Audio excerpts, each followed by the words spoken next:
Bonjour et bienvenue à ce dernier webinaire de l'année 2023 de l'équipe droit social d'Altus. Et je pense qu'entre-temps, on a créé une petite tradition. À la fin de chaque année, on organise un webinaire durant lequel on fait un récapitulatif des moments forts de l'année écoulée, donc de l'année 2023, qui n'est pas encore tout à fait écoulée, bien sûr.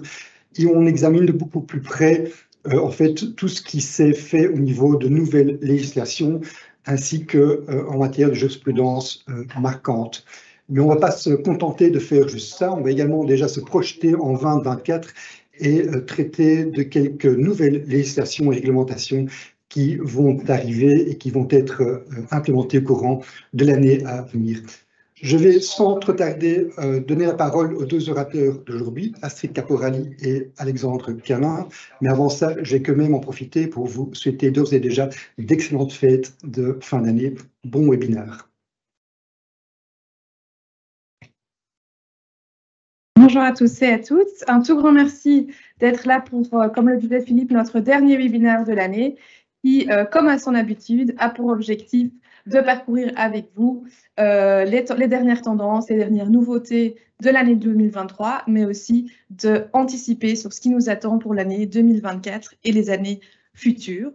Je cède immédiatement la parole parce qu'on a un programme assez chargé à Alexandre Calin qui va aborder avec vous le premier point, le volet de la discrimination. Bonjour à tous. Alors,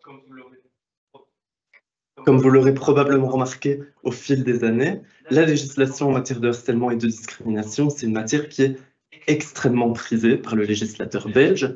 2023 n'a évidemment pas échappé à cette règle et nombreuses sont les modifications intervenues concernant ces deux thématiques. La première modification qu'on va aborder aujourd'hui, elle est relative à la personne de confiance. Alors, pour rappel, une personne de confiance, c'est vraiment le point de contact pour les travailleurs, pour tout ce qui concerne les risques psychosociaux. Donc, pas seulement harcèlement, mais aussi stress, charge de travail, burn-out, etc. Et cette personne de confiance, c'est aussi elle qui va gérer les demandes d'intervention psychosociale informelles, parce que les formelles, c'est pour le conseiller en prévention, comme vous le savez.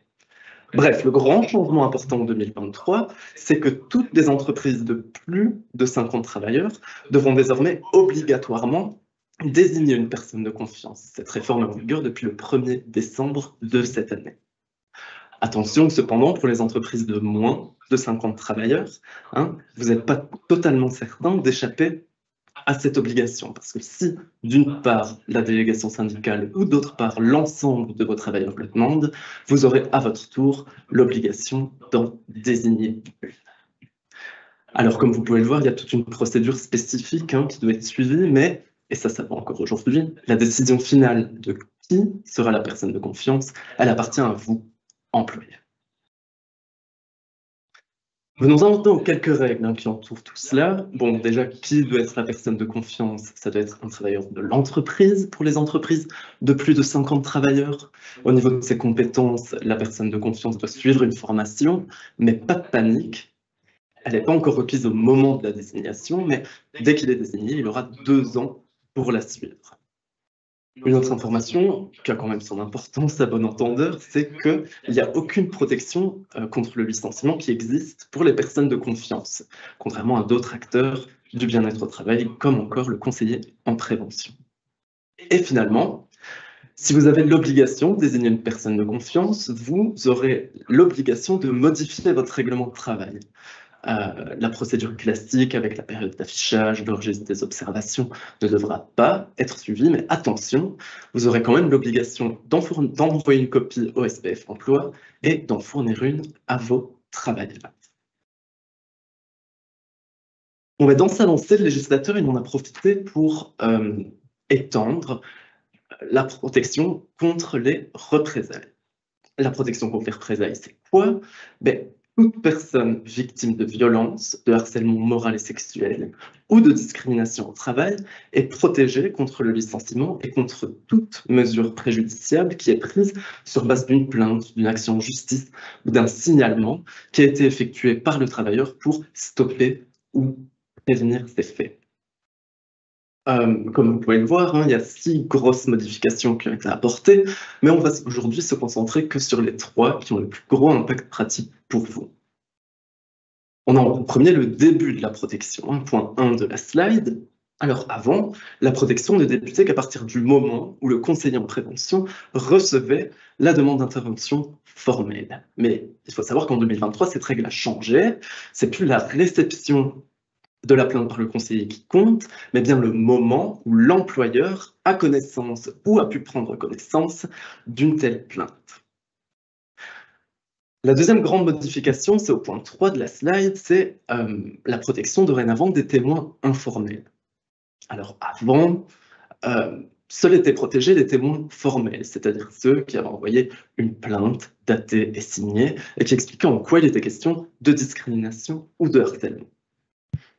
Entre-temps, il y a eu toute la saga judiciaire Hackelbracht, hein, qui est partie du tribunal de travail d'Anvers, qui est remontée jusqu'à la Cour de justice de l'Union européenne. Et là, la Cour nous a dit, sur ce point précis, le droit belge viole le droit de l'Union. Et donc, en 2023, adaptation de ça, et désormais, les témoins informels sont également protégés contre les mesures de représailles. Témoin informel, c'est quoi? On va prendre quelques exemples. Imaginons un travailleur qui aide activement un collègue pour rédiger sa plainte, un travailleur qui prend ouvertement la défense d'un collègue victime de harcèlement ou de discrimination. Bien, toutes ces personnes seront désormais également protégées. La dernière modification, finalement, au point 4 de la slide, elle touche sur la clarification apportée par le législateur sur la question du cumul entre, d'une part, l'indemnité pour licenciement discriminatoire ou pour harcèlement, et d'autre part, l'indemnité de protection contre les représailles. On va tout de suite prendre un exemple pour illustrer ça, hein. Imaginons un travailleur qui est harcelé, qui porte plainte devant le tribunal du travail. Le tribunal du travail lui accorde une indemnité de protection pour harcèlement. Ensuite, il retourne travailler chez son employeur et l'employeur le licencie à cause de cette action en justice. Eh bien, dans ce cas-là, la loi est claire. Le travailleur pourra cumuler l'indemnité de protection contre les représailles en plus de l'indemnité pour harcèlement qu'il avait déjà reçue. Ça n'apporte pas de grands changements de pratique en soi, hein, parce que ce n'est que la consécration légale de quelque chose qui se faisait déjà assez bien en jurisprudence. Alors, personne de confiance, protection contre les représailles, vous vous en doutez, le législateur ne s'est pas arrêté là. Et des changements considérables sont intervenus dans les lois anti-discrimination. Alors, pour rappel, une discrimination, c'est une différence de traitement fondée sur un critère protégé et qui ne peut pas être justifié par une cause de justification légale. En Belgique, comme vous le savez sûrement, il y a 3 lois anti-discrimination. La loi générale, antiracisme et la loi genre, qui, comme vous le voyez, protègent une série de critères qui sont très différents. Bon, le législateur, il a l'habitude, d'année en année, d'ajouter des critères, d'en modifier. Ça a été par exemple le cas pour le critère de l'état de santé l'année passée, qui permet maintenant la protection des travailleurs contre la discrimination fondée sur l'état de santé passé, et plus uniquement sur l'état de santé actuel et futur. 2023 n'a pas échappé à cette règle. Des nouveaux critères ont été ajoutés. Je pense notamment aux critères de conditions sociales, de responsabilité familiale, de transition médicale ou sociale, sur lesquels je reprendrai plus tard. Mais le législateur est allé beaucoup plus loin cette année, en ce qu'il a créé 4 nouvelles formes de discrimination. Les 2 premières formes de discrimination, c'est les discriminations cumulées et intersectionnelles. Alors, pour la discrimination cumulée, le principe est simple. Imaginons une femme sourde qui est bien mieux qualifiée que son concurrent homme entendant à l'embauche. L'employeur préfère l'homme entendant parce que c'est un homme et parce qu'il est entendant. Eh bien là, la dame pourra prétendre à 2 discriminations distinctes. Une sur base du genre et l'autre sur base du handicap. Pour la discrimination intersectionnelle, le principe est un peu plus complexe. Ça réfère à la situation où plusieurs critères protégés sont impliqués, mais qu'ils ne causent une discrimination que parce qu'ils sont considérés ensemble, comme un tout indissociable. Donc ça veut dire que la personne n'est pas discriminée sur base de chaque critère pris individuellement, mais qu'elle est discriminée uniquement sur base de la combinaison des critères. On va prendre un exemple maintenant. Imaginons une femme issue d'une minorité culturelle. Un employeur, visiblement très sexiste et très raciste, pourrait 1. La considérer comme dangereuse car elle fait partie de cette minorité culturelle, et 2. Être réticent à l'engager, précisément parce que c'est une femme et qu'elle aura possiblement bientôt des enfants. Bien, on voit bien que dans la tête de cet employeur, une femme issue d'une minorité culturelle serait considérée discriminée autrement qu'un homme issu de la même minorité, que l'employeur, le même employeur, considérera uniquement comme dangereux et qui pourrait éventuellement l'engager, mais également différemment qu'une femme blanche non issue de cette minorité, dont le même employeur ne craindra que le fait qu'elle pourrait éventuellement avoir bientôt des enfants et pourrait décider donc de l'engager. En résumé, vous l'aurez compris, la grosse différence entre discrimination cumulée et intersectionnelle, c'est que pour la discrimination cumulée, plusieurs discriminations existent, chaque fois sur base d'un critère protégé différent, considéré de manière indépendante. Pour la discrimination intersectionnelle, par contre, une seule discrimination existe, mais uniquement sur la base de la combinaison de plusieurs critères protégés, considérés comme un tout. Bon, vous l'aurez compris, le gros impact de ces nouvelles sortes de discrimination, ça va être le cumul des indemnités. La loi nous dit que le juge peut cumuler plusieurs indemnités de discrimination par critère protégé, mais le juge peut, ce n'est pas une obligation, et le juge devra juger au cas par cas de l'opportunité de requérir une ou plusieurs indemnités pour licenciement discriminatoire. Nous avons deux autres nouvelles formes de discrimination, la discrimination par association et la discrimination fondée sur un critère supposé. La particularité de ces nouvelles discriminations, c'est qu'elles protègent une personne qui ne dispose même pas elle-même d'un critère protégé. Grande nouveauté. Prenons la discrimination par association. Ça, c'est lorsque une personne est étroitement liée à une autre personne qui présente un critère protégé. On a eu le cas en Belgique récemment du licenciement, enfin récemment, il y a 10 ans quand même, excusez-moi, c'est le licenciement d'un père dont la fille était handicapée, et l'employeur lui a dit « mais vous savez, le handicap de votre fille, ça porte atteinte à votre motivation et à vos performances, et du coup, on va vous licencier. » Eh bien là, le juge a dit qu'il y avait effectivement une discrimination sur base du handicap, mais pour le père, alors que le père n'était lui-même pas porteur de handicap. Venons-en maintenant à la discrimination fondée sur un critère supposé, dernière grande nouveauté par rapport aux nouvelles formes de discrimination. Ça, c'est lorsque une personne est perçue comme présentant un critère protégé, mais n'en présente en réalité pas. On aura par exemple les femmes qui portent un foulard juste pour l'esthétique de la chose. Là, un employeur très anti-religieux pense qu'elle est de confession musulmane, la licencie sur cette base, eh bien la dame pourra prétendre à une discrimination fondée sur la religion, alors qu'elle est elle-même pas musulmane. Alors, à côté de ces nouvelles formes de discrimination, je l'ai déjà dit, une modification des critères. En premier lieu, dans la loi générale, le terme origine sociale s'est transformé en origine ou condition sociale, justement pour inclure toute une série de personnes qui étaient exclues du champ d'application de la loi auparavant. Je pense notamment aux demandeurs d'emploi, aux personnes ayant un passé judiciaire, etc. Ensuite, dans la loi genre, le critère sexe a été transformé en critère protégé. Ce qui fait que maintenant, il y a une très longue liste de nouveaux critères qui sont protégés sur la base de la loi genre, dont, vous le voyez, le critère de responsabilité familiale, sur lequel je reviendrai juste après. Enfin, finalement, toujours dans la loi genre, la notion de changement de sexe s'est transformée en transition médicale ou sociale, afin que Ça reflète bien que le processus de transition ne se résume pas qu'à la chirurgie affirmative, mais on doit prendre aussi en considération toute une série d'autres éléments, comme par exemple la procédure de changement de nom ou la prise de traitement hormonal.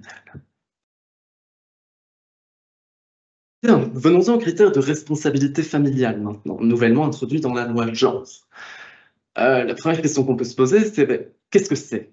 La loi, elle ne donne pas de définition, les travaux parlementaires restent très vagues, mais on connaît l'intention du législateur, qui est de combler les limites de la protection de la maternité et, de manière plus générale, d'offrir une protection à toutes les personnes qui doivent s'occuper d'un proche et qui ne sont pas encore protégées. Bon, concrètement, on peut se demander, mais dans quel cas d'application ça va s'appliquer? Pour tous les congés et régimes spéciaux qui sont intrinsèquement liés à la famille, la protection devrait s'appliquer. Je pense notamment au congé parental, congé de naissance, congé d'adoption, etc. Mais on l'a vu, l'intention du législateur, c'est d'étendre la protection et de protéger des personnes qui ne l'étaient pas auparavant. Donc on peut supposer que, en pratique, ce critère de responsabilité familiale s'appliquera à beaucoup plus de situations que ces simples congés et régimes spéciaux. Ça soulève des questions pratiques qui sont quand même importantes et intéressantes, notamment, par exemple, sur la liberté de l'employeur de préférer un candidat sans enfant qu'avec enfant. Est-ce que ça, maintenant, ça va pouvoir être une discrimination fondée sur le critère de responsabilité familiale? On est à un moment là où on ne sait pas vous répondre avec précision. Il y a beaucoup d'incertitudes à ce sujet, beaucoup de vides. Ça avait d'ailleurs été fortement critiqué par le Conseil d'État dans le processus législatif. Mais bon, le législateur, il n'en a fait qu'à sa tête. Il n'a pas voulu être plus précis. Et du coup, on devra attendre l'impulsion de la jurisprudence qui va nous amener plus d'informations sur les modalités d'application concrètes de ce nouveau critère. Affaire à suivre, donc. Bien, le dernier gros point abordé en matière de discrimination, c'est la question des cumuls, qui, comme vous en doutez, peut avoir un gros impact financier pour vous, employeurs. Alors, quand on parle de cumul des indemnités, il y a 3 principes qui reviennent à chaque fois. Le premier, c'est qu'il faut rechercher dans les différents textes légaux eux-mêmes. Par exemple, dans la loi antiracisme et dans la loi générale en matière de discrimination, aucune disposition en la matière. Donc, il faut chercher dans les autres lois avec lesquelles on veut cumuler cette indemnité. Cependant, et ça c'est la grande nouveauté de 2023 pour la loi genre, c'est que maintenant, il y a une disposition cumul dans la loi genre, on y reviendra plus tard. En second lieu, ce qu'il ne faut pas perdre de vue, c'est les principes qui ont été élaborés par la jurisprudence de la Cour de cassation, qui nous dit qu'on ne peut pas cumuler 2 indemnités lorsqu'elles ont la même finalité, réparent le même dommage. Et finalement, en troisième lieu, on l'a vu plus haut, c'est qu'en cas de discrimination multiple, donc cumulative ou intersectionnelle, les tribunaux peuvent cumuler les dommages et intérêts forfaitaires des lois antidiscrimination. Bon, tous ces principes, à première vue, ils paraissent assez simples, assez clairs finalement, mais détrompez-vous évidemment. Tant la jurisprudence que la doctrine ont des vues totalement divergentes sur le cumul de certaines indemnités entre elles. Un exemple classique, et qu'on voit de plus en plus pour l'instant, c'est le cumul des indemnités antidiscrimination avec l'indemnité de la CCT 109, donc licenciement manifestement déraisonnable. Comme vous le voyez, la CCT 109, elle a une disposition spécifique qui nous dit que, non, tout cumul avec toute indemnité de fin de contrat, sauf les quelques exceptions, sont interdites. Pourtant, malgré cette mention expresse dans la CCT 109, les juges arrivent à ne pas être d'accord sur la question du cumul entre l'indemnité de discrimination et l'indemnité CCT 109. On a d'abord une jurisprudence majoritaire qui nous dit que les deux ne peuvent pas être cumulés parce que, en raison précisément de la mention expresse dans la CCT 109, et 2, en raison des principes de la Cour de cassation sur la même finalité et le même dommage. Cependant, il y a quand même une jurisprudence minoritaire qui, sur la même jurisprudence de la Cour de cassation, nous disent que l'indemnité de discrimination et CCT 109 n'ont pas la même finalité et ne réparent pas le même dommage, et donc cumul autorisé.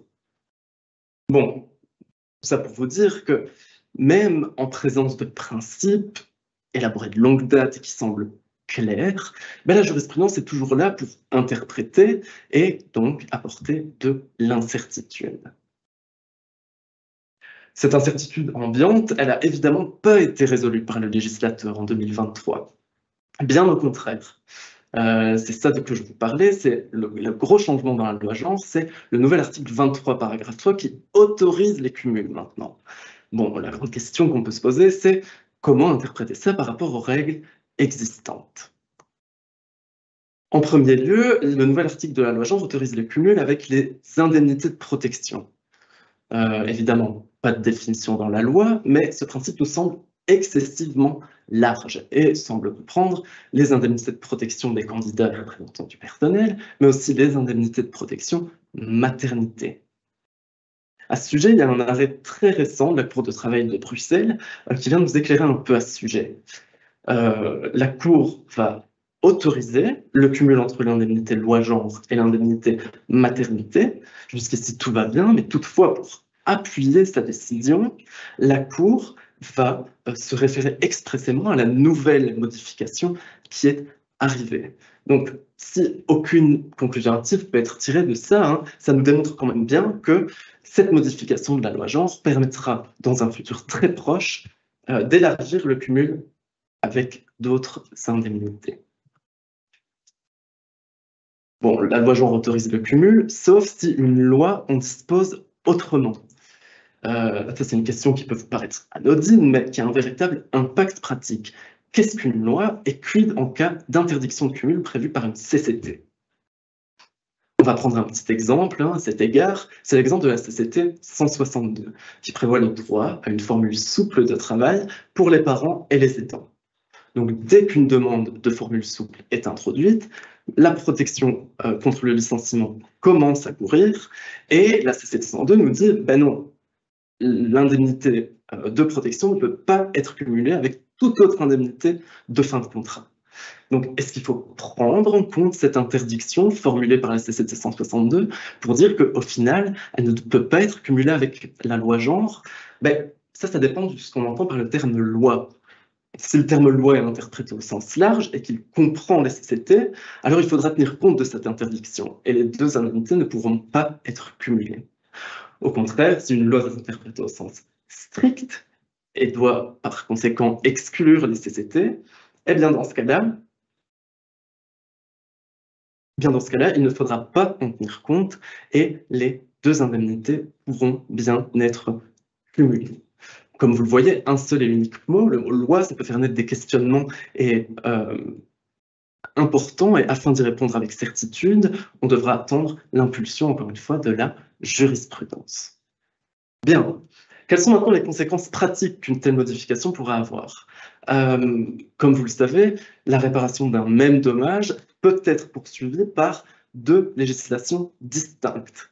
Par exemple, si un travailleur demande une réduction de son temps de travail pour prendre soin de son enfant et qu'elle est licenciée à cause de cette demande, elle pourra aller devant les tribunaux et réclamer une indemnité sur base soit de la CCT 162 ou soit de la loi genre sur base du critère de responsabilité familiale. Ce choix aura évidemment un impact sur les possibilités de cumuler avec d'autres indemnités, par exemple la CCT 103. Donc, si un travailleur prend comme base la CCT 162, on l'a vu, pas de possibilité de cumul. Tandis que s'il prend comme base la loi genre, là, le cumul sera possible. Donc, on pourra arriver à des situations où le travailleur fait un véritable cherry-picking législatif, choisit une loi par rapport à une autre pour maximiser ses chances de cumul et préférer, oui, une action sur base d'une loi que sur une. Bon, une chose est sûre en matière de loi, de la modification de la loi genre, c'est que elle va pouvoir être beaucoup plus facilement cumulée. Mais la grande question qu'on se pose maintenant, c'est comment interpréter cette nouvelle règle par rapport aux règles déjà existantes. La jurisprudence nous le dira. Bien, comme je l'ai dit, la question du cumul des indemnités, ça peut avoir un impact financier très important.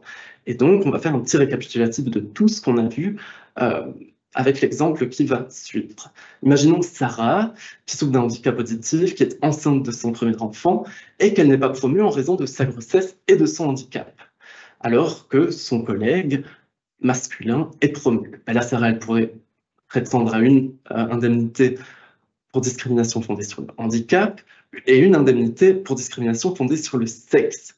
On l'a vu, elles peuvent être cumulées sur base de la nouvelle discrimination multiple. Sarah va ensuite saisir le tribunal, excusez-moi, son employeur va être mécontent de cette action en justice et va estimer que Sarah l'a trahi. Et donc, l'employeur va la licencier. Là, on l'a vu aussi, Sarah va être protégée contre les mesures de représailles et va pouvoir faire valoir une indemnité. Cependant, Sarah, elle ne s'arrête pas là, elle va en profiter pour requérir une indemnité de protection contre la maternité. Là, on l'a vu, protection de la maternité et loi genre cumulable, donc encore 6 mois en plus. Et finalement, pendant tout ce temps, Sarah est soutenue par son collègue, Michel, qui l'aide activement dans les rédactions de sa plainte. Et Michel, à un moment ou un autre, finit par être licencié à cause de ça précisément.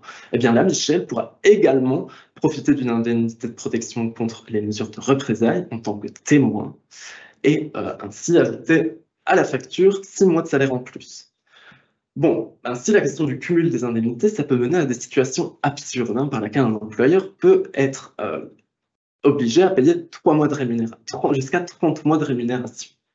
Évidemment, je ne vous dis pas ça pour vous alarmer, et en pratique, il est très peu probable qu'une telle situation arrive, mais c'est quand même quelque chose à garder en tête, surtout pour éviter les mauvaises surprises au moment de passer à l'addition. Très bien. Je vais maintenant passer la parole à Astrid qui va vous parler des actualités en matière de licenciement. Merci Alexandre. Donc, dans cette deuxième partie, nous allons examiner de plus près certains sujets liés à la rupture du contrat de travail, puisque l'année 2023 n'a pas seulement apporté un certain nombre de changements législatifs intéressants, on a aussi eu pas mal de développements encore en jurisprudence, les cours et tribunaux n'ayant pas chômé. Et en réalité, on constate que finalement, les tendances des dernières années n'ont fait que se confirmer au cours de l'année 2023. Alors, on commence par les changements législatifs. Un premier, ça concerne la question du délai de préavis maximal en cas de démission par un travailleur. Vous savez probablement que, comme c'est le cas en cas de licenciement, pour un travailleur qui a commencé à travailler avant le 1er janvier 2014, on calcule le délai de préavis de licenciement en 2 étapes. Une étape calculée sur l'ancienneté avant 2014 et un deuxième calcul qui se fait sur la base de l'ancienneté après 2014. Le calcul de la première étape, donc pré-2014, peut donner un délai de préavis qui était actuel de 4,5 mois ou de 6 mois maximum selon la rémunération du travailleur. Et donc, on dépassait pour cette catégorie de travailleurs le délai maximal de 13 semaines qui avait été envisagé par le législateur dans la loi sur le statut unique. Donc, ça a mené à des incertitudes juridiques et puis certains ont également dit que du coup, ce n'était pas vraiment équitable par rapport aux autres travailleurs. Et donc, le législateur est finalement intervenu pour abolir ce calcul en 2 étapes pour toutes les démissions notifiées après le 30 octobre 2023. Désormais, pour tout le monde, finalement, peu importe le moment auquel on a commencé à travailler, le délai maximum est de 13 semaines. Ensuite, mauvaise nouvelle pour les entreprises qui comptaient restructurer en 2023 ou qui comptaient le faire dans les années futures, puisque, en effet, les coûts de licenciement en cas de licenciement collectif ont augmenté. Je m'explique. Alors, peut-être vous le savez, lorsqu'on a un licenciement collectif, les personnes licenciées participent à ce qu'on appelle une cellule pour l'emploi et ils reçoivent, durant toute la durée de cette participation à la cellule, une indemnité de reclassement. Cette indemnité de reclassement et donc la durée de participation dépend en fait de l'âge du travailleur au moment de l'annonce du licenciement collectif, soit 3 mois, soit 6 mois.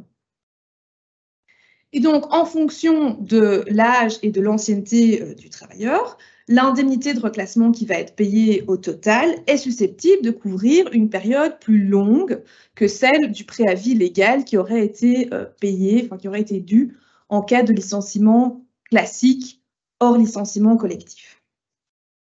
En pratique, jusqu'à récemment, ça ne posait pas tellement de problèmes. Pourquoi? Parce que cette différence entre l'indemnité de reclassement payée et le préavis légal était en fait remboursée par l'ONEM et donc finalement c'était quasi une opération neutre d'un point de vue budgétaire. Cela a maintenant changé puisque pour les licenciements collectifs annoncés après le 31 décembre 2022, il n'y aura plus de remboursement possible de l'ONEM sur cette différence. Et donc ça implique qu'il faut tenir compte finalement d'un coût minimum de 13 semaines pour les travailleurs de moins de 45 ans et de 26 semaines pour les travailleurs de plus de 45 ans, ce qui implique donc que si vous avez engagé très récemment un travailleur un peu plus âgé et que vous êtes contraint malheureusement de procéder à un licenciement collectif, vous devrez payer une indemnité de reclassement des coûts de licenciement plus élevés qu'en cas de licenciement classique. On s'arrête ensuite sur un arrêt de cassation en matière de motif grave. De quoi s'agit-il? En fait, on avait une travailleuse qui a été licenciée pour motif grave parce qu'en fait, elle n'avait pas déposé de déclaration TVA en temps et en heure. Elle avait ensuite omis d'informer son employeur du fait qu'elle avait une taxation d'office, qu'il y avait une amende, et enfin, elle n'avait pas fait les provisionnements comptables nécessaires conformément aux procédures internes. Dans le cadre de la procédure, l'employeur souligne qu'il a eu un dommage important de près de 70 000 € du fait de cette faute de la travailleuse. La Cour du travail estime que l'employeur démontre bien les fautes alléguées, il démontre bien le dommage subi, mais ici, la Cour du travail va conclure que le préjudice subi n'était pas par définition pertinent pour évaluer si oui ou non on était en présence d'une faute grave. La Cour de cassation ne va visiblement pas être du même avis. Tout d'abord, elle rappelle qu'effectivement, l'appréciation de la faute grave se fait à l'aune de toutes les circonstances du dossier, une appréciation au cas par cas étant nécessaire. Et la nouveauté, c'est que la Cour de cassation va ici explicitement considérer que tout dommage causé par la faute grave peut constituer une de ces circonstances à prendre en considération par le juge pour évaluer la gravité de la faute. Et donc, ça peut jouer un rôle dans l'évaluation de ce caractère suffisamment grave. Ça ne veut maintenant pas dire que automatiquement, tout dommage très important impliquera nécessairement une faute grave. Et de même, ça ne veut pas non plus dire que s'il n'y a pas de dommage, il n'y aura pas nécessairement de faute grave, puisque la loi ne requiert pas que l'employeur ait subi un dommage pour qu'on puisse parler de faute grave. On arrive ensuite à la motivation du licenciement. Bon, malheureusement, on ne pourra pas se plonger en long et en large sur le sujet, qui pourrait faire l'objet d'un webinaire distinct. Mais l'idée de cette partie, c'est vraiment de vous apporter encore de nouvelles clés de réflexion et de parcourir avec vous les dernières tendances jurisprudentielles. Je pense que tout le monde s'accorde à dire aujourd'hui que les tribunaux, avec l'introduction de la CCT 109, deviennent de plus en plus stricts comparé à ce qu'il était sous le régime du licenciement abusif, par rapport aux motifs que l'employeur peut invoquer, mais surtout par rapport à la preuve que l'employeur doit rapporter par rapport à un tel motif, y compris par exemple dans des cas de restructuration. Qu'est-ce qu'un bon motif de licenciement? Bien, ça va dépendre en fait de différents critères que le juge va passer en revue. Tout d'abord, assez facile, c'est le critère de la légalité. Est-ce que finalement le motif que l'employeur invoque rentre dans l'une des 3 cases autorisées par la CCT 109, aptitude, comportement et ce qu'on appelle communément le motif économique. Ensuite, le juge va devoir vérifier si l'employeur arrive à démontrer la réalité de son motif. Et si ce motif est bien démontré, encore faudra-t-il prouver ce qu'on appelle un lien de causalité. Est-ce que l'employeur peut démontrer que le licenciement est bien la conséquence du motif invoqué? Par exemple, une restructuration n'implique pas automatiquement le licenciement de toutes les personnes qui se retrouvent dans cette restructuration. Et enfin, on a le critère de proportionnalité, à savoir, est-ce que finalement un employeur raisonnable et prudent placé dans les mêmes circonstances aurait pris la même décision? Et donc la question qui revient de plus en plus ces dernières années, c'est de savoir comment on va prouver le motif et qu'est-ce qui est requis par les cours et tribunaux. S'agissant de l'attitude et des problèmes de comportement, la plus grande difficulté qu'on a, c'est par rapport aux preuves, parce que généralement, l'employeur a connaissance de problèmes de performance, de comportement, mais rien n'a été documenté, suivi. On a par exemple aussi le problème de ce que je vais appeler des évaluations trop gentilles, qui vont en fait aller à l'encontre du motif invoqué. Et donc, il faut vraiment faire attention à ces évaluations qui sont parfois trop nuancées, ou par exemple, on va dire, oui, la personne atteint les exigences, mais dans les commentaires, ajouter toute une couche par rapport à tout ce qui ne va pas. Il vaudrait mieux faire finalement un exercice inverse. S'agissant des témoignages, ils peuvent être utiles, mais c'est clair que ça reste pris encore avec des pincettes par les cours et tribunaux. Il faut éviter d'avoir des attestations que je vais appeler générales. Oui, cette personne commettait toujours des erreurs. Le but de vos attestations, si vous voulez pouvoir vous appuyer dessus, c'est vraiment de confirmer ou de donner des informations sur des incidents très précis. Par exemple, à telle heure, il a crié sur son supérieur le 8 décembre. Un point également à réfléchir, c'est au moment du licenciement, de demander les attestations aux travailleurs et non pas d'attendre plusieurs années, le temps que la procédure arrive, pour demander ces attestations aux travailleurs, aux collègues, puisque au plus le temps est long entre les licenciements et le moment de la rédaction de l'attestation, au plus elles vont être traitées avec une certaine réserve par les cours et tribunaux. Un point qui est aussi important qu'on a vu se développer ces dernières années, c'est la question de, finalement, l'avertissement du travailleur par rapport à ses performances insuffisantes. Dans certains cas, on constate qu'il ne sera plus suffisant de simplement se contenter de démontrer les problèmes de performance. Il faudra également, notamment et surtout lorsque le travailleur a une très longue ancienneté, pouvoir démontrer que le travailleur a été informé de ses lacunes et carences et qu'il a été invité à y remédier. Alors, le troisième grand motif, c'est ce qu'on appelle donc les nécessités de fonctionnement de l'entreprise, comme je disais plus communément, le motif économique. C'est la suppression de fonctions, une réduction des coûts, la nouvelle répartition des tâches entre les travailleurs. Donc, un terme assez générique qui est susceptible de couvrir toute une série de motifs liés aux aléas de l'entreprise. De manière générale, on pense souvent, peut-être à juste titre, qu'il est plus facile d'invoquer un licenciement pour motif économique que des problèmes de performance ou de comportement.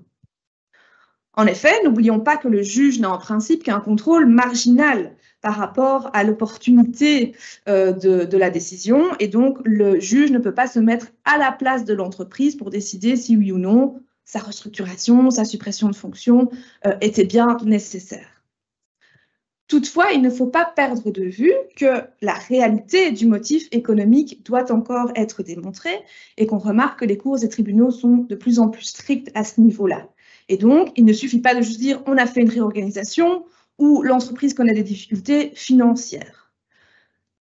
De manière générale, au moment où la question du licenciement du travailleur se pose, on conseille vraiment de se poser toute une série de questions et bien sûr d'avoir la preuve de vos réponses à ces questions. Pourquoi est-ce que je réorganise? Est-ce que c'est pour réduire les coûts? Est-ce que c'est pour mieux servir les clients? Si je licencie pour réduire les coûts, est-ce que j'ai vraiment fait une analyse de l'impact de mon licenciement sur cette réduction de coûts? Si je réorganise également, comment est-ce que j'ai décidé de ma réorganisation et en quoi est-ce que cette réorganisation a un impact direct sur le travailleur que je souhaite licencier? Pourquoi un travailleur et pas un autre? Surtout quand on a des restructurations à un niveau global, où finalement on ne dit pas on licencie tout le département en Belgique, mais on n'a qu'un seul travailleur qui est impliqué pour la Belgique. Et enfin, si des choix sont faits entre plusieurs travailleurs exerçant la même fonction, il faudra pouvoir expliquer de façon objective cette différence de traitement. Et si on a des éléments subjectifs tels que les compétences, pouvoir démontrer la différence entre les travailleurs. Et enfin, nous recommandons d'avoir une trace écrite de cette réorganisation ou de la suppression de fonctions en question, puisqu'en effet, on constate que les cours et tribunaux se posent et s'interrogent de plus en plus sur l'absence de tout document, toute documentation, note interne, décision des personnes compétentes, qui en fait va acter et confirmer la réorganisation ou la suppression de fonctions, surtout quand ça concerne un nombre assez important de personnes. Quels sont les éléments alors qui vont être examinés par les juges? Et on constate quand même qu'il y a un beaucoup plus grand travail de décortiquage des informations financières, telles que les comptes annuels, les déclarations TVA ou encore les livres de commande, pour vraiment vérifier point par point si les allégations de l'employeur sont avérées. Par rapport aux pertes financières, par exemple, il ne suffit pas uniquement de se contenter d'une perte, enfin une perte temporaire, pardon, ne suffit pas. Et à cet égard-là, on a des cours et tribunaux qui ont déjà dit, mais en fait, uniquement regarder les chiffres sur un trimestre, ce n'est pas suffisant, parce que les chiffres, ça fluctue. On a une période qui est prévue légalement, qui est la période comptable de 12 mois. Donc ça va être la période de référence pour évaluer si oui ou non on a des pertes financières. Donc ça, il faut bien faire attention à ne pas saucissonner finalement vos chiffres. Un argument qui revient aussi parfois dans le cas de suppression de fonction par l'employeur, c'est de dire en fait les tâches ont été redistribuées entre le travailleur et la fonction de ce travailleur spécifique a donc disparu. Dans la pratique, on remarque que c'est quand même souvent difficile à démontrer. Pourquoi? Parce que ça implique finalement de devoir quasi être en mesure de lister toutes les tâches au pourcentage près, j'exagère peut-être, mais de toutes les tâches exercées par le travailleur et de pouvoir dire ça va à telle personne, ça va à telle personne et ça va à telle personne. Si on a une redistribution, comme ça a été parfois le cas en jurisprudence, uniquement à un autre travailleur, il faut pouvoir rendre cette redistribution crédible. C'est-à-dire que si tous les deux travailleurs, le travailleur licencié et le travailleur qui a repris les tâches, étaient à temps plein, le juge va avoir du mal à comprendre comment on a pu refiler toutes les tâches du premier travailleur au deuxième travailleur sans problème temporel.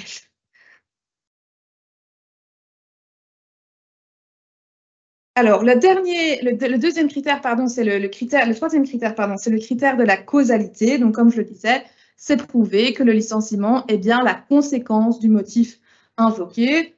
Le grand classique, c'est celui du remplacement, puisque si vous supprimez une fonction et que quelques mois plus tard, vous remplacez le travailleur licencié par une autre personne, en principe, vous allez invalider le motif invoqué.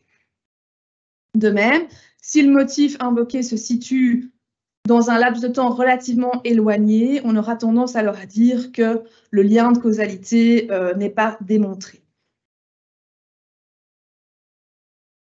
Et on s'arrête d'ailleurs à ce sujet sur un arrêt récent de la Cour du travail de Bruxelles du 10 janvier 2023. On se concentre ici sur le licenciement d'une employée qui était une consultante en recrutement, qui est licenciée tout au début de la pandémie Covid-19. L'employeur justifie son licenciement en disant difficultés financières liées à la pandémie de la Covid-2019. Tout le monde est en chômage temporaire et en plus, on a également licencié 7 autres personnes. Ça démontre bien qu'il y a des problèmes économiques. Alors, il dit oui, bon, c'est un bon dossier. Sauf que le tribunal va un à un démonter tous les arguments de l'employeur en disant, premièrement, il n'y a pas de preuve de vos difficultés économiques. Il n'y a aucune preuve concrète de votre baisse d'activité ou de demande de clients par rapport à des services de recrutement. Au contraire, vous avez encore signé plusieurs contrats juste quelques semaines avant le licenciement et la travailleuse a continué de prester à temps plein, ce qui démontre finalement qu'il n'y avait pas de baisse d'activité. Au niveau des données financières également, là, la Cour va comparer les comptes annuels et constater qu'en fait, il y a même une diminution de la perte financière d'une année à l'autre, pour donc dire qu'il n'y avait pas de besoin économique et de pertes telles qu'elles avaient été annoncées par l'employeur. Et ici, le tribunal relève également le fait qu'il n'y avait pas eu de recours au chômage temporaire pour cette travailleuse, contrairement à d'autres travailleurs de l'entreprise. Et donc, ici, clairement, le tribunal dit vos raisons économiques, pandémie, c'est bien trop facile. En fait, si je regarde tous les chiffres, il n'y a rien qui est démontré. On s'arrête ensuite brièvement sur le dernier critère qui est celui de la proportionnalité, avec un cas pratique spécifique qui revient souvent, en tout cas dans nos avis, c'est la question de savoir est-ce que l'employeur doit offrir une alternative, une fonction alternative au travailleur lorsqu'il supprime sa fonction. Pour l'heure, il n'y a aucune obligation légale de le faire, sauf éventuelle disposition spécifique au niveau du secteur, mais on pourrait a priori se dire « Ah, un employeur raisonnable et prudent aurait quand même cherché d'autres alternatives avant de procéder au licenciement, mais dans la jurisprudence existante, en tout cas en matière de travailleurs non protégés, on a à chaque fois eu des confirmations qu'il ne fallait pas offrir un poste équivalent au moment du licenciement. Je vais passer parce qu'on est un petit peu en retard. Alors, au niveau donc de la sanction, si malheureusement vous n'arrivez pas à passer à ces 4 tests, se pose la question de la santé financière de l'entreprise. Malgré le fait que la CCT 109 est bientôt en vigueur depuis près de 10 ans, il est encore très difficile pour nous de vous dire à l'avance, en fonction des circonstances du cas d'espèce, comment le juge va se positionner entre les 3 semaines d'indemnité et les 17 semaines d'indemnité. C'est vrai qu'on a parfois l'impression que c'est un peu au veau que le pic, mais on pense quand même pouvoir dire qu'il y a 3 tendances, 3 grandes méthodologies parmi les juges. Il y a les juges qui considèrent que le point de départ légal, c'est 3 semaines. Et donc, c'est au travailleur de démontrer pourquoi il aurait droit à plus.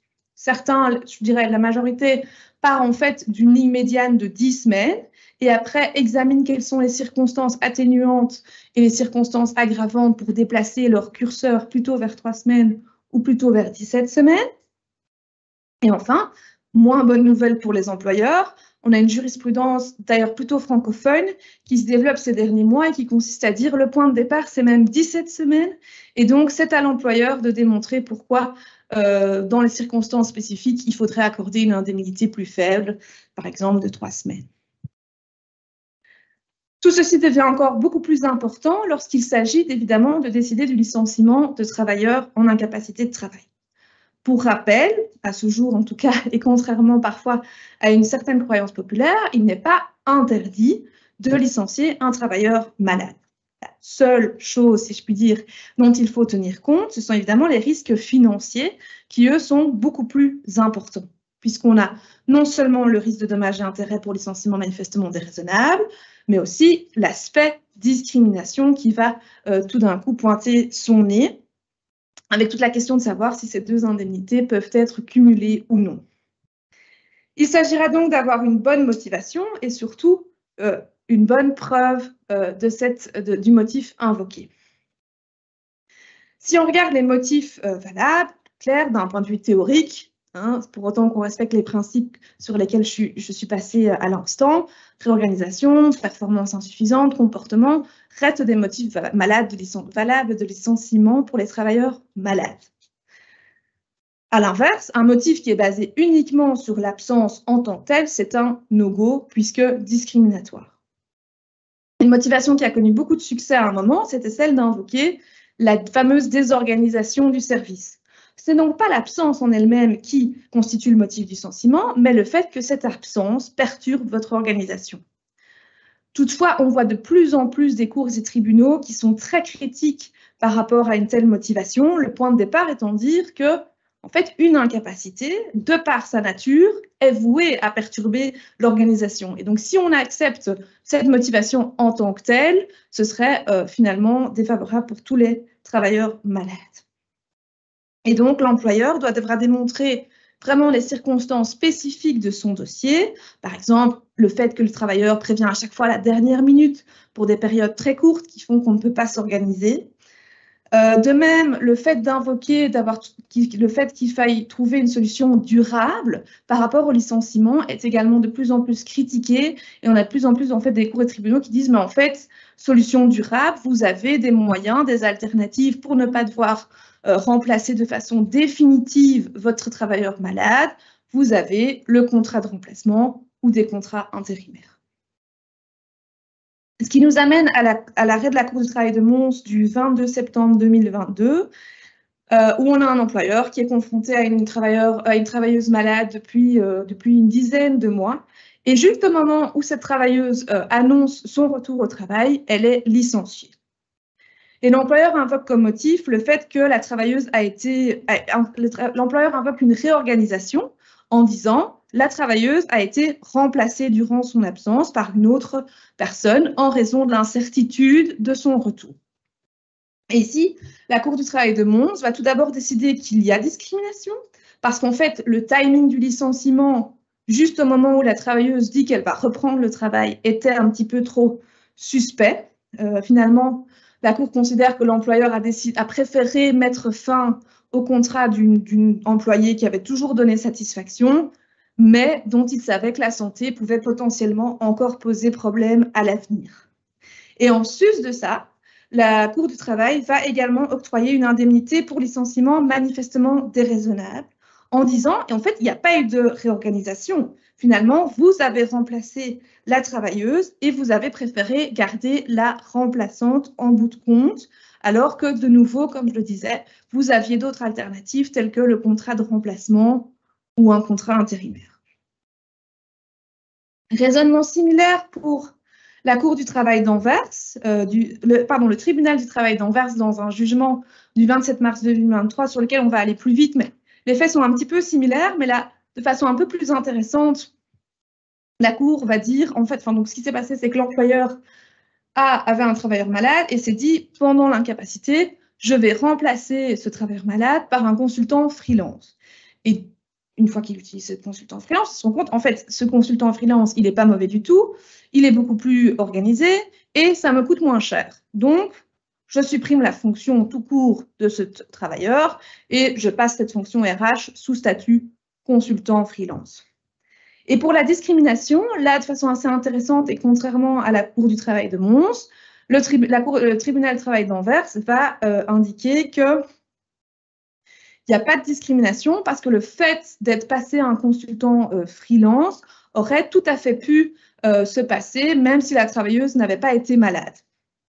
Par contre, il y a bien un licenciement manifestement déraisonnable parce que, OK, on a remplacé la travailleuse par un consultant freelance, mais l'employeur n'arrivait pas à démontrer la fameuse économie de coût qu'il invoquait et les avantages organisationnels.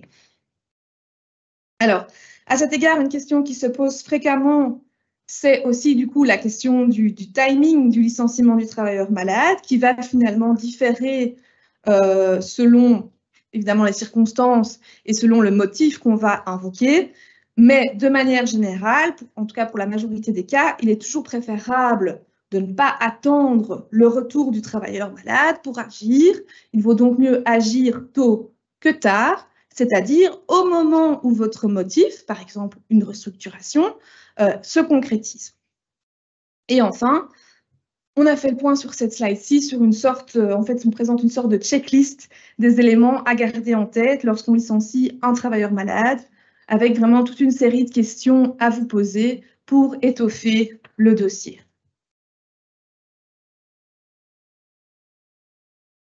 Alors, on fait une petite pause sur la question de l'emploi des langues. Je vais essayer d'aller rapidement.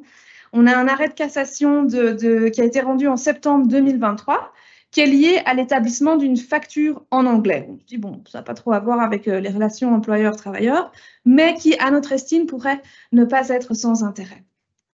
Tout d'abord, on retourne sur un arrêt du 18 octobre 2021 qui semblait s'inscrire finalement dans la tendance récente d'interpréter le décret sur l'emploi des langues de manière telle qu'il s'accorde avec le contexte actuel de digitalisation, de globalisation qu'on connaît depuis les 2 dernières décennies, avec de plus en plus effectivement de travailleurs qui sont confrontés dans leur quotidien à des clients, des collègues, voire même des supérieurs qui se trouvent à l'étranger, avec pour conséquence l'utilisation de l'anglais comme langue véhiculaire. Et donc dans ce premier arrêt, on a un travailleur qui avait reçu des emails de ses collègues danois, forcément en anglais, et emails qui n'étaient pas très positifs et sur lesquels l'employeur essayait de se baser pour motiver le licenciement. Sans grande surprise, du coup, le travailleur invoque la violation du décret flamand sur l'emploi des langues, puisque ces emails ne lui ont pas été transmis en néerlandais, et il est suivi à ce sujet-là par la Cour du travail de Gand. La Cour de cassation va casser l'arrêt de la Cour du travail de Gand et estime que la Cour, en fait, n'a pas vérifié au préalable que l'expéditeur de ces emails, donc les collègues danois, exerçait bien tout ou partie de l'autorité patronale sur ce travailleur belge. Et donc, finalement, si c'est un collègue qui envoie des emails en anglais, mais que ce collègue n'est pas responsable d'exercer l'autorité patronale sur le travailleur, le décret sur l'emploi des langues ne trouverait pas à s'appliquer. On souffle donc un peu pour les groupes internationaux. Mais arrive ensuite l'arrêt de la cassation du 7 septembre 2023, donc qui, comme je le disais, ne vise pas une relation employeur-travailleur, mais une relation entre deux entreprises domiciliées en région de langue néerlandaise, avec la question de savoir si des factures, qui tombent aussi sous ce fameux décret flamand, qui ont été rédigées en anglais, sont valables ou non. Le vendeur, qui a rédigé en anglais, invoque la violation du droit européen par l'application du décret flamand, puisque potentiellement contraire à la liberté de circulation, et donc le décret doit être écarté. Ça nous rappelle le fameux arrêt LAS en matière de relations de travail, qui avait considéré que le décret européen était effectivement contraire, le décret flamand, pardon, était effectivement contraire au droit européen dans une situation spécifique qui est celle du contrat de travail ayant un caractère transfrontalier, où on avait un travailleur néerlandais qui avait exercé sa liberté de circulation pour venir travailler en Belgique pour une entreprise belge établie en Flandre.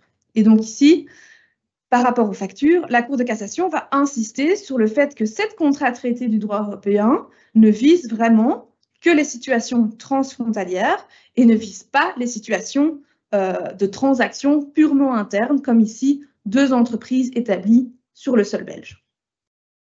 Et donc, de notre côté, on se demande quand même si cet arrêt de la cassation n'aura pas une influence sur la jurisprudence de certains cours et tribunaux, principalement bruxellois, qui consiste à dire qu'il suffit que l'employeur appartienne à un groupe international pour qu'il soit question d'une situation transfrontalière, alors même que finalement, l'entité légale employeur et le travailleur sont tous les deux belges, ce qui pourrait s'assimiler, comme dans notre exemple de cassation, à une situation purement interne. Et donc, notre conseil reste à ce jour, voire même et probablement plus que hier, de bien traduire tous vos documents, en tout cas pour la Flandre et la Wallonie, même si vous appartenez à un groupe international. Voilà, je cède la parole maintenant de nouveau à Alexandre pour notre prochain volet. Merci Astrid. Alors, qui concerne les vacances annuelles, il y a des nouvelles règles qui ont vu le jour en 2023 et qui sont venues chambouler totalement les principes qu'on appliquait avant. Le premier grand principe qui s'appliquait avant, c'était suspension sur suspension ne vaut. Donc ça veut dire que si un travailleur était en vacances annuelles, première cause de suspension, et qu'il tombait malade pendant ses vacances, deuxième cause de suspension, eh bien les jours d'incapacité de travail restaient des jours de vacances annuelles et étaient considérés comme perdus. Maintenant, la loi nous dit que si un travailleur tombe malade pendant ses vacances annuelles, eh ben, le travailleur aura la possibilité de les reporter jusqu'à 24 mois après l'année des vacances concernées. Cela vaut évidemment si le travailleur respecte toute une série de conditions. Vous le voyez sur la slide, information immédiate de l'employeur, certificat médical, information du lieu où il se trouve, et le travailleur doit formuler de manière explicite sa volonté de prendre ses vacances à une date ultérieure. Finalement, ce principe vaut non seulement en cas d'incapacité de travail, comme je l'ai dit, mais également pour d'autres causes de suspension du contrat de travail. Vous les voyez ici, accident du travail, maladie professionnelle, congé d'allaitement, congé de naissance, etc. Prenons tout de suite un petit exemple pour illustrer ça. Imaginons un travailleur qui prend 3 semaines de vacances à partir du 10 juillet 2024. Après une semaine, le travailleur il tombe malade. Il a un certificat médical qui le couvre pour les 2 prochaines semaines. Mais quid de ces 2 semaines de vacances dans lesquelles il est malade? Avant, on lui aurait dit « Écoute, tant pis pour toi, les 2 semaines, tu ne sauras pas les récupérer et elles sont perdues. » Mais maintenant, si le travailleur a respecté toutes les conditions qui ont été vues à la slide précédente, il aura, comme je l'ai dit, la possibilité de prendre ces 2 semaines dans les 24 mois suivant l'année de vacances. Alors le deuxième grand principe qui était applicable jusqu'ici au niveau des vacances annuelles, c'est que si les travailleurs ne peuvent pas prendre toutes leurs vacances pendant l'année de vacances donnée, le solde des vacances est perdu. Pas de possibilité ultérieure de les reprendre. Bon, ce principe, il n'est plus totalement vrai, parce que comme on l'a vu, si les travailleurs tombent malades, il y a une possibilité de report, du moment qu'ils respectent toutes les obligations qu'on a vues.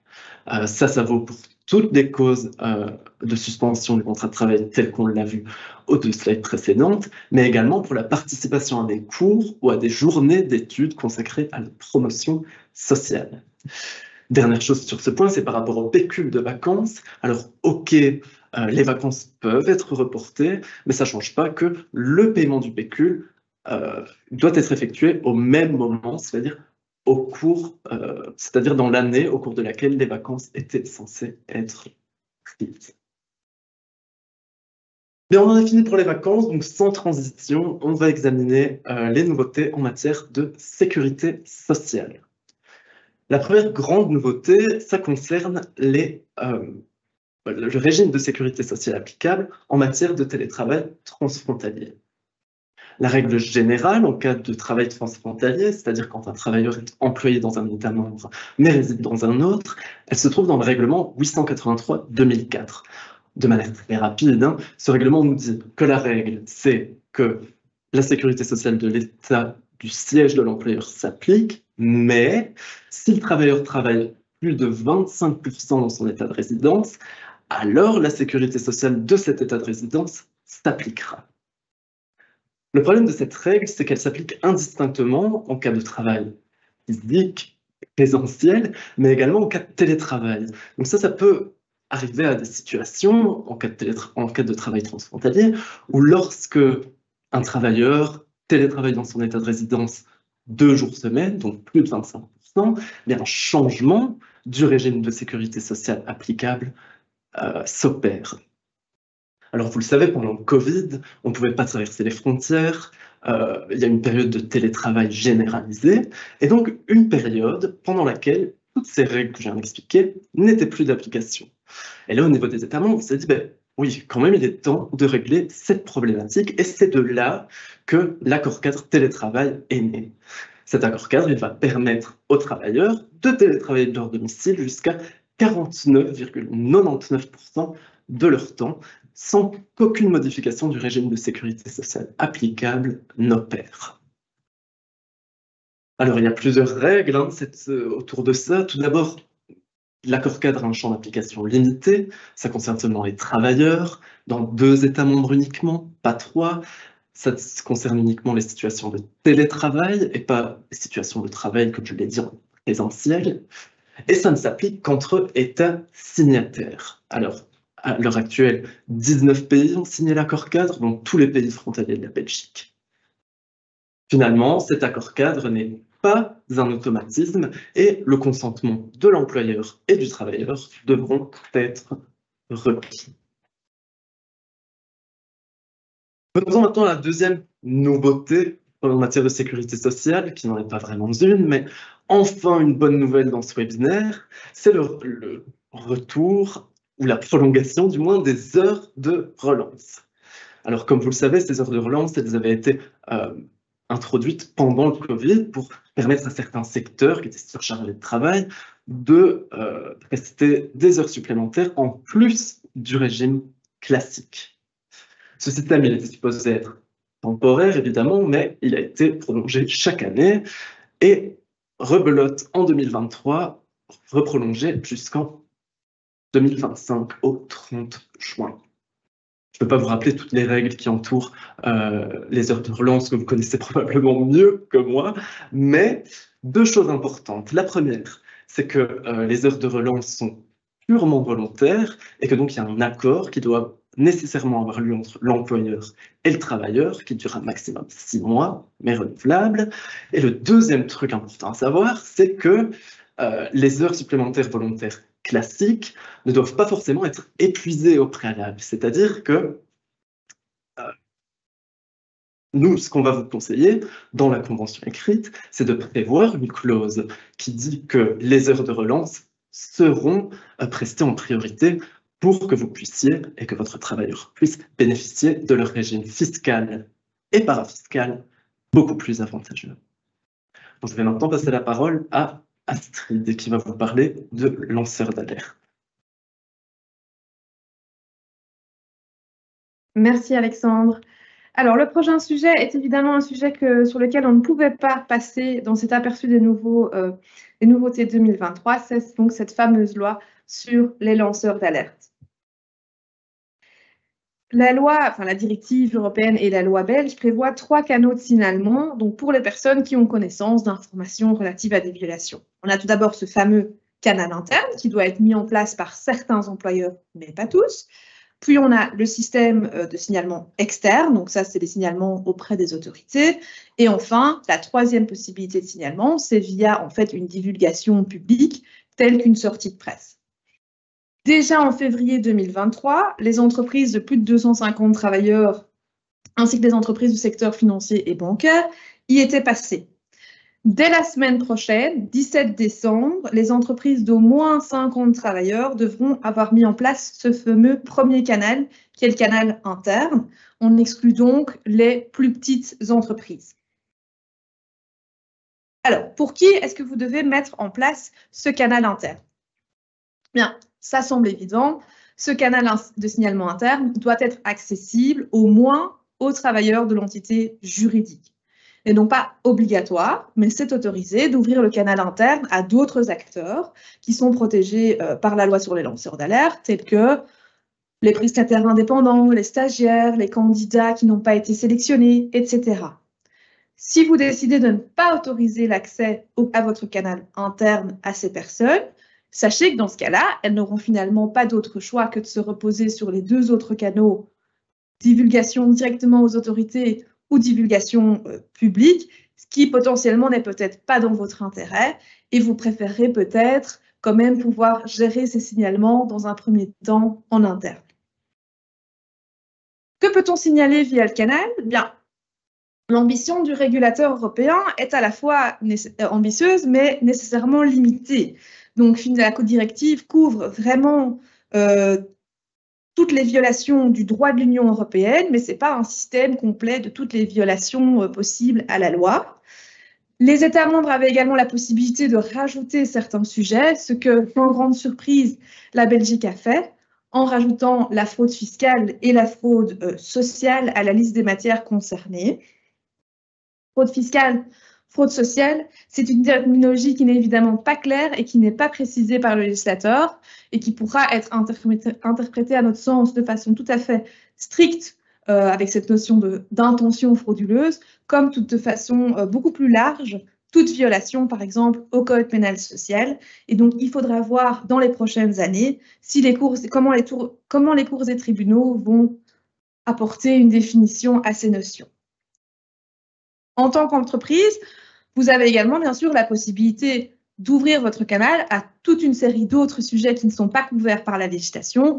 On pense par exemple à des codes de conduite internes, à des politiques internes, etc. Alors, très concrètement, comment est-ce que vous allez devoir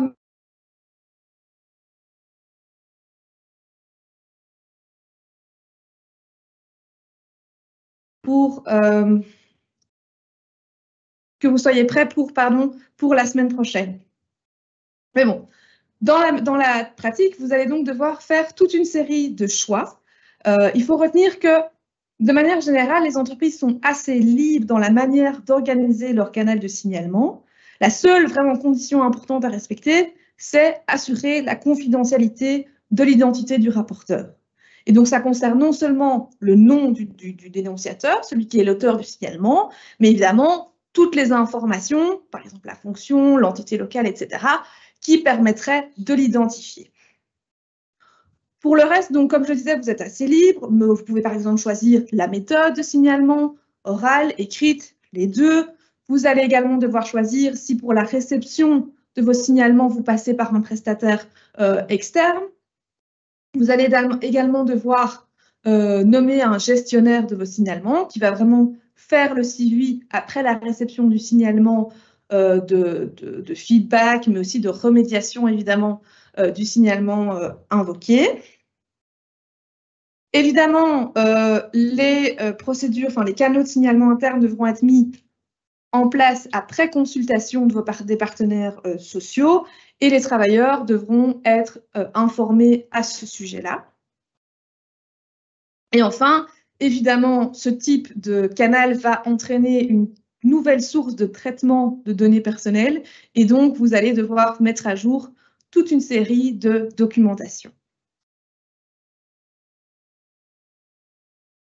Les grands groupes internationaux, généralement, disposent déjà de ce type de canal de signalement, mais alors on a vraiment un signalement au niveau du groupe, au niveau de la maison mère, par exemple, aux États-Unis.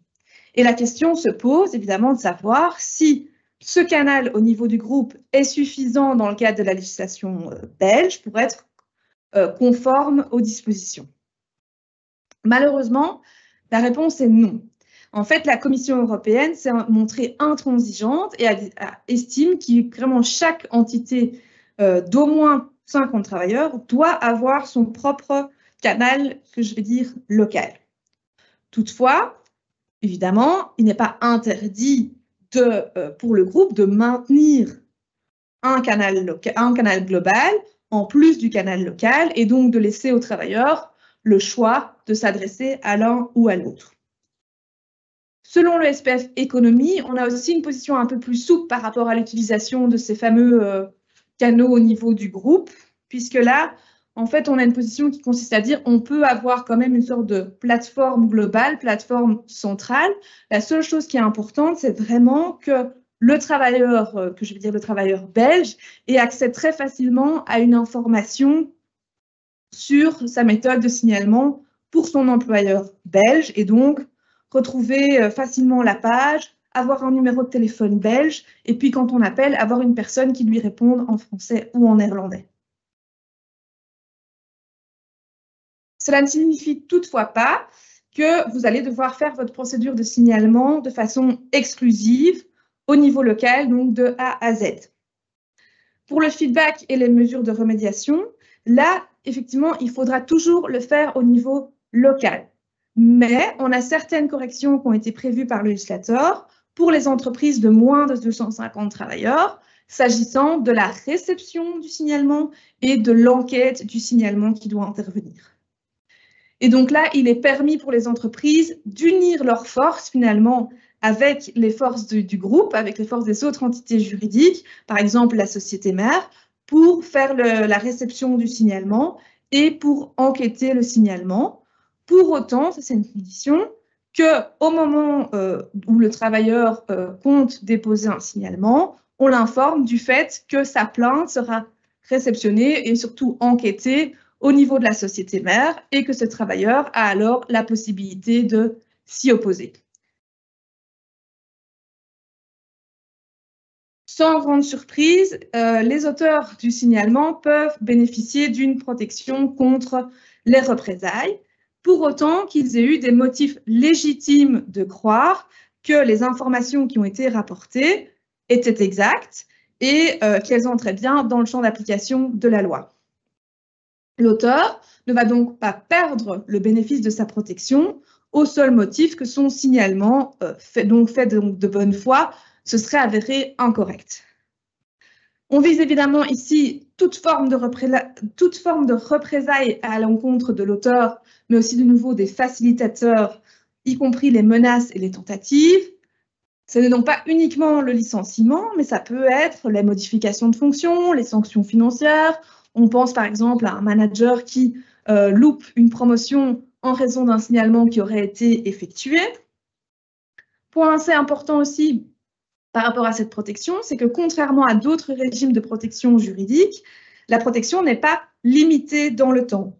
Ce qui veut dire que même 2 ans après avoir fait un signalement, s'il y a un licenciement, le travailleur pourra encore toujours invoquer son signalement pour dire qu'il était protégé et donc il appartiendra à l'employeur de démontrer en quoi le licenciement était étranger à ce signalement vieux de 2 ans. Alors, la protection comporte vraiment différents aspects. Évidemment, pour vous, l'aspect probablement le plus important, c'est la question de la réparation financière qui varie en fonction du statut de la victime. Donc, pour les travailleurs, on a une indemnité qui varie entre 18 et 26 semaines de salaire. si la personne n'est pas un travailleur, par exemple, on pense à un consultant freelance, ici, il devra vraiment pouvoir démontrer le dommage subi auprès de la société. Fort heureusement, ici, on a explicitement une disposition, je veux dire, anti-cumul, qui est explicite par rapport à la CCT 109 et le fameux licenciement manifestement déraisonnable. Donc, ceci va clôturer le volet nouveauté pour l'année 2023. Alexandre va maintenant aborder avec vous ce qui nous attend pour l'année 2024 et les années futures.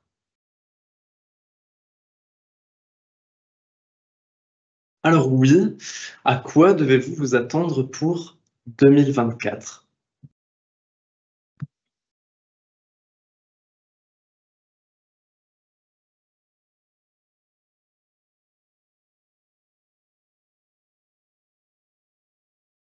Voilà, on y est.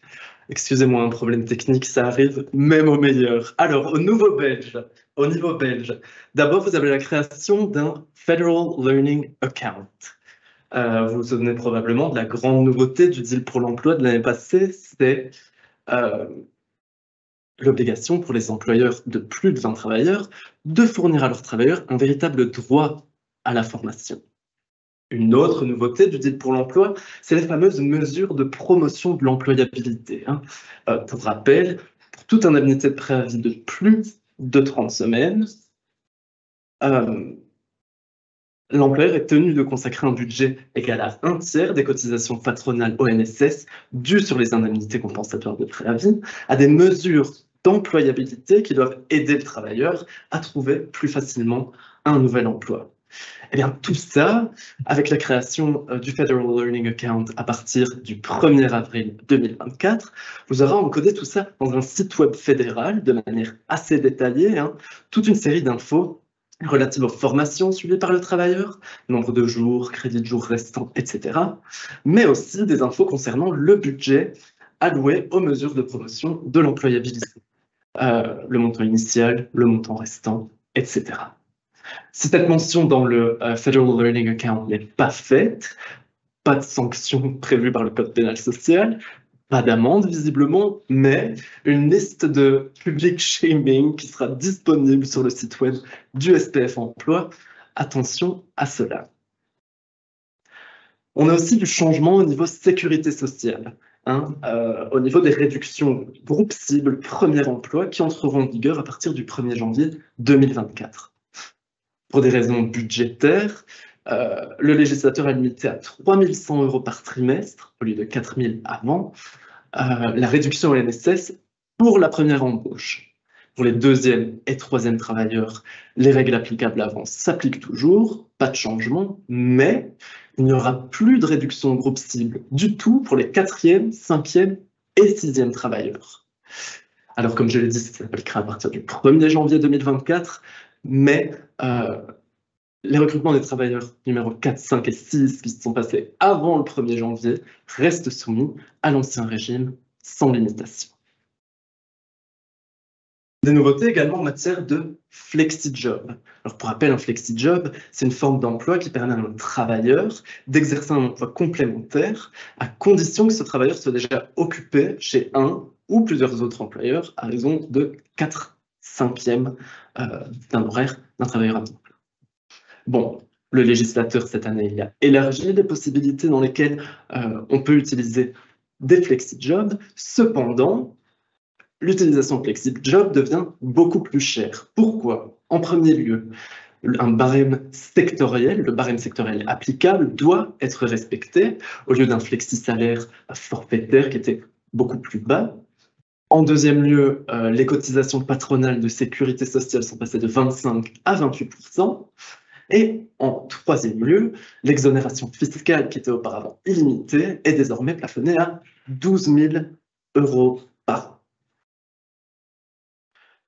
Finalement, dernière nouveauté à attendre en 2024, c'est un projet de loi qui vise à permettre aux travailleurs de conserver son numéro de téléphone après la rupture du contrat de travail.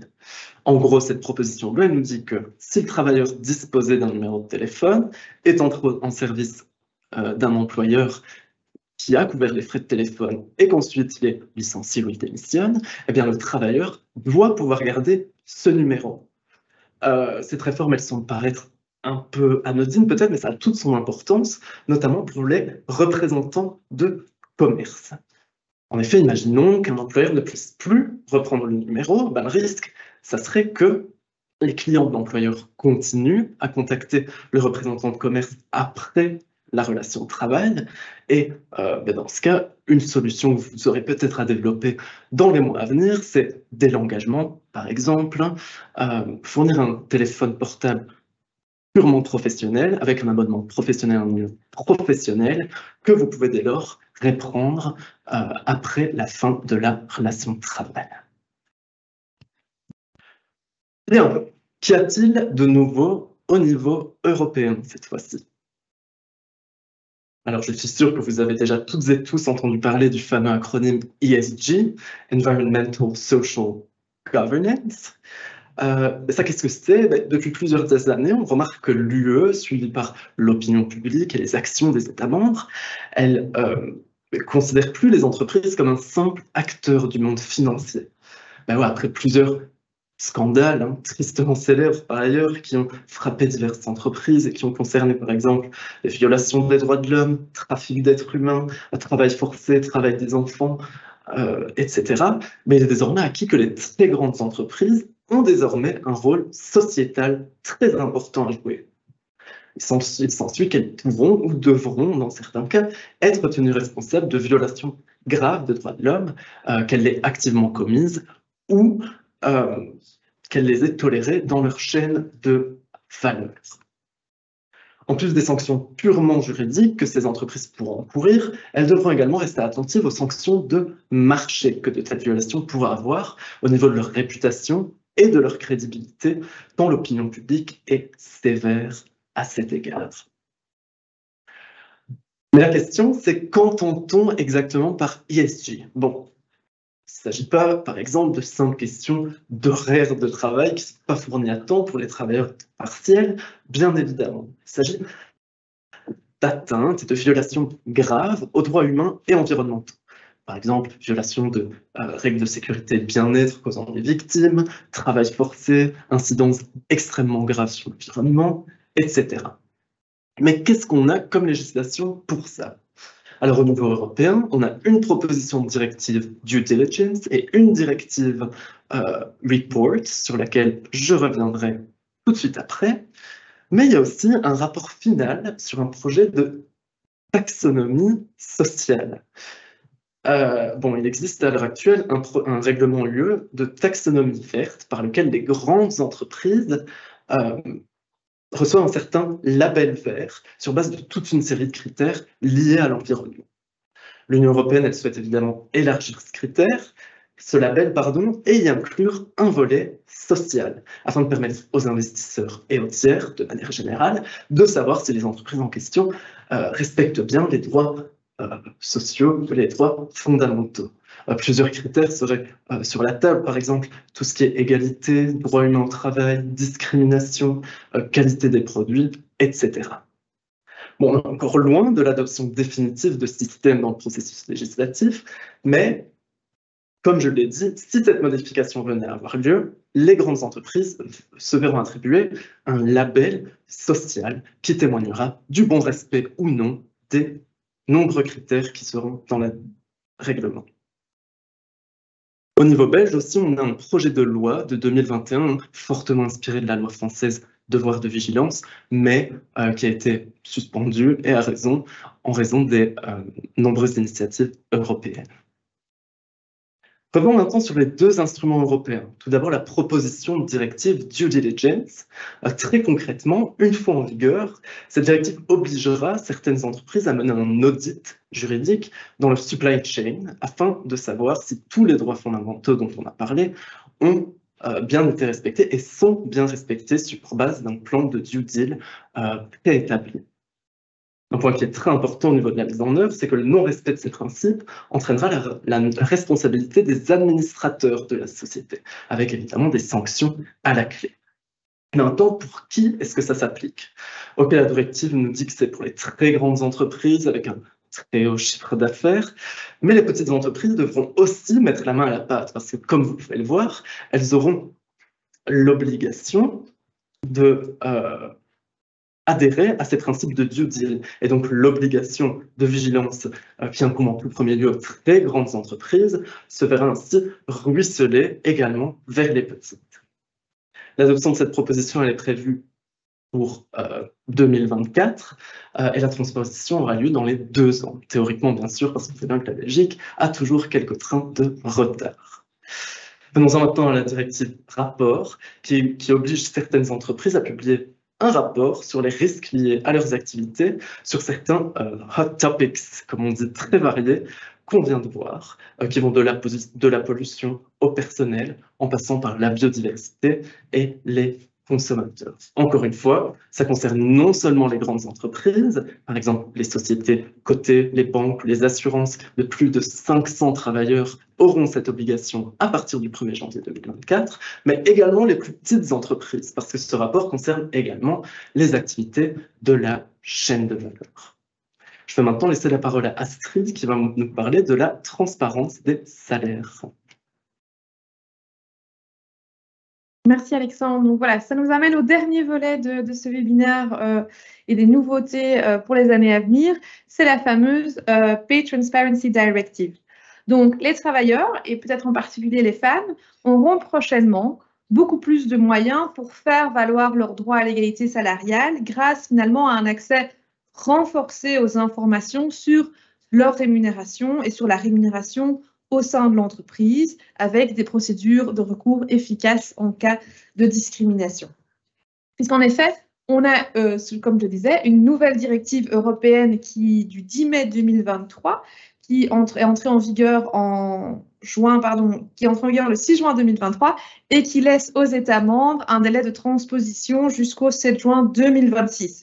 Alors, l'échéance semble encore lointaine, mais les mesures qui s'imposent aux employeurs ne sont pas à prendre à la légère et vont nécessiter de votre part quand même des démarches proactives et aussi des adaptations importantes de vos politiques RH, raison pour laquelle on trouvait important de déjà l'aborder ici fin 2023. Alors, on a toute une première série de mesures, donc premièrement par rapport aux candidats, puisque les employeurs auront l'obligation d'informer proactivement les candidats à un poste vacant sur la rémunération initiale que l'employeur a en tête, ou en tout cas par rapport à une fourchette de rémunération pour le poste concerné, ainsi qu'un aperçu de la réglementation sectorielle pertinente. Dans le même ordre d'idée, il sera également interdit à l'employeur de demander à son potentiel candidat des informations sur son niveau de rémunération actuel chez son employeur au moment où il postule. Ce qui va donc potentiellement changer les pratiques de recrutement où c'est vrai que souvent la rémunération du travailleur chez son employeur actuel constitue souvent le point de départ dans une négociation. Deuxième série de mesures, c'est durant l'emploi, puisque durant l'occupation, les employeurs vont devoir établir une politique de rémunération interne accessible et transparente pour les travailleurs et les travailleuses, avec toute une série de critères objectifs et évidemment non sexistes pour déterminer cette rémunération, avec également des informations sur la progression de la rémunération au fil des années et au fil des promotions. Ce n'est pas tout, les travailleurs eux-mêmes peuvent aussi demander des informations à l'employeur par rapport à leur propre niveau de rémunération, mais évidemment comparé au niveau de rémunération moyen pour une catégorie de travailleurs exerçant la même fonction ou une fonction similaire, avec une ventilation de cette moyenne par sexe. À nouveau, il sera également interdit d'interdire aux travailleurs de divulguer sa rémunération à ses collègues. Ensuite, troisième mesure, c'est le fait de faire rapport sur l'écart des rémunérations hommes-femmes, avec vraiment une différence par catégorie, rapport qui devra être remis à un organisme national qui devra forcément encore être désigné, mais aussi aux travailleurs. Et les employeurs qui sont soumis à cette obligation de faire rapport, ils vont également devoir faire ce qu'on appelle une évaluation conjointe dans certains cas, à savoir si de leur rapport, il ressort qu'ils ont en fait un écart de 5% ou plus entre la rémunération des hommes et la rémunération des femmes, qui ne peuvent pas justifier par des critères donc objectifs et non sexistes, et que cet écart n'est pas remédié au cours des 6 prochains mois.